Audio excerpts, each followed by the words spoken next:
بھرے ہوئے تھے، ان کے جو بڑے تھے وہ بھی غلامی سے بڑے ہوئے تھے، تو وہ حضرت موسیٰ علیہ السلام کے ساتھ چلتے تو تھے لیکن حجت کرتے تھے ساتھ ساتھ۔ ان کو ان کو نا آزادی والی زندگی کا معلوم ہی نہیں تھا، تو وہ نا بات بات پہ ڈر جاتے تھے کہ کہیں فرعون جو ہے وہ اللہ تو نہیں ہے، کہیں فرعون اللہ تو نہیں ہے، حضرت موسیٰ علیہ السلام کے پیچھے ہم جا رہے ہیں، کہیں غلط تو نہیں کر رہے۔ یہ ان کے دل میں یہ خدشہ جو ہے تھا وہ موجود رہتا تھا۔ جب یہ نکل گئے ہیں تو راستے میں اس طرح ہوا کہ حضرت موسیٰ علیہ السلام کو اشارہ ہوا کہ بھی آپ نا دریائے نیل کی طرف جو اپنا رخ کریں۔ ان کے پیچھے ایک بہت بڑی تعداد تھی یہودیوں کی، تو وہ اب وہ وہاں پہ ان سے لڑنے جھگڑنے لگ پڑے کہ موسیٰ ادھر تو آگے دریائے نیل ہے، تو وہ ادھر سے ہم کیسے گزر کے جائیں گے، ہمارے پاس تو یہ بیل ہیں، یہ بکریاں ہیں، ہمارے پاس تیرنے والی کوئی چیز تو ہے نہیں ہے، نہ کوئی پانی والے جہاز ہیں، کشتیاں ہیں۔ لیکن حضرت موسیٰ علیہ السلام نے کہا نہیں، آپ میرے پیچھے چلیں۔ تو وہ ان میں پھر وہی خوف تھا کہ وہ فرعون آ جائے گا، تو لیکن پھر بھی حضرت موسیٰ علیہ السلام کے پیچھے وہ جو ان کے ساتھ مضبوط ہو گئے تھے، جو ایک اللہ کو مان رہے تھے، مسلمان ہو گئے تھے، وہ ان کے ساتھ چل رہے تھے چل رہے تھے تو اتنے میں ادھر جو فرعون تھا اس نے سوچا کہ شاید میری انسلٹ ہوئی ہے، شاید میری بےزتی ہوئی ہے، تو میں کیوں نہ ان کو ختم کر دوں۔ تو اس نے اپنی ساری فوج تیار کی اور ان کی طرف وہ حملہ کرنے کے لیے ان کے پیچھے بھاگ پڑا نہیں، وہ بھاگ پڑا، ان کے پیچھے ان کا پیچھا کیا اس نے۔ تو اللہ تعالیٰ نے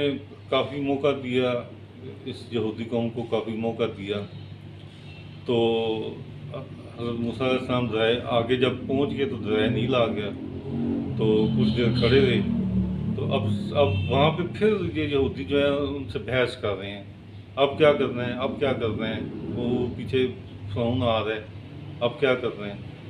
تو اتنے میں یہ ہوا کہ وہ جو دریائے نیل کا جو پانی تھا وہ پیچھے ہٹ گیا اور بیچ میں ایک راستہ بن گیا۔ اس راستے سے انہوں نے دیکھا تو یہ سارے بڑے حیران بھی ہوئے کہ اور ساتھ کہنے لگے کہ موسیٰ کا خدا سچا ہے، تو یہ اس راستے پہ چل پڑے، پانی کے اندر سے جو راستہ بنا تھا اس پہ چل پڑے اور پار چلے گئے۔ پار جب پہنچے ہیں تو راستے میں پہلے تو کچھ دور چوٹی سے نہ فرعون ان کو دیکھتا تھا، لیکن جب اس نے دیکھا کہ یہ تو پانی الگ الگ ہو گیا ہے، تو بیچ میں سے راستہ بن گیا، تو حضرت موسیٰ علیہ السلام اپنی قوم کو لے کے تو چل پڑے نکل گئے۔ تو اس نے پھر اپنی فوج کو کہا کہ حملہ کر دو۔ اب جب وہ پانی کے درمیان میں پہنچا نا، تو پانی کو اللہ کی طرف سے حکم آ گیا کہ بھی واپس اپنی سطح پہ آ جاؤ، اب جس طرح چل رہے تھے ویسے ہی چلو۔ تو اس میں یہ ہے کہ جتنی فوج تھی ساری وہ وہاں غرق ہو گئی، اور فرعون نے بھی وہاں مرتے ہوئے، اس نے اپنی موت کو جب دیکھ لیا، پانی میں ڈوب گیا، تو اس نے کہا کہ موسیٰ کا جو خدا ہے وہ سچا ہے، میں موسیٰ کے خدا کو مان گیا۔ یہ اس کے اس طرح کے الفاظ تھے جو میں نے سنے بھی ہیں، پڑھے بھی ہیں، لیکن اس کا ذکر جو ہے وہ اسی طرح ہی میں نے پڑھا ہے۔ اس میں اب میں تھوڑا سا میرے ذہن میں نہیں ہے کہ قرآن پاک میں کس طرح سے اس کا ذکر ہے، لیکن مجھے نہیں اس کا علم نہیں ہے، لیکن اتنا علم ہے کہ اس نے بھی اللہ کو مان لیا تھا۔ اب جب دوسرے کنارے پہ پہنچ گئے ہیں تو وہاں پہ کچھ دیر آگے پہنچ کے آگے وہ علاقہ مل گیا ان کو، جس شہر کا نام مدین تھا، تو وہ کافی سارا خالی تھا، مطلب بہت میلوں وہ خالی تھا، تو اس میں یہ ہوا کہ جو تھے نا آ، کچھ لوگ ایسے تھے جو حضرت موسیٰ علیہ السلام کے بات کو مانتے تھے، اللہ کو مانتے تھے، لیکن ساتھ وہ فرعون کا بھی ان کے ذہن میں ہوتا تھا، تو وہ اکثر ڈیمانڈ کرتے تھے ہمیں بھی اللہ میاں ہمیں بھی دکھاؤ. تو اس طرح کا بھی ایک واقعہ ہے، لیکن میں وہ نہیں دکھاتا، وہ اس کا میں ذکر نہیں کرتا. اب اس میں نا یہ ہوا کہ جن جن لوگوں نے یہ کام کیا جو کہ منافق ٹائپ کا تھا، منافقت جسے کہہ لیں، تھا نہیں تھی، کرتے تھے، تو انہوں نے کہا ہم بھوکے پیسے ہیں، تو اللہ تعالیٰ نے من و سلوہ ان کے لیے بھیج دیا، وہ کھاتے تھے.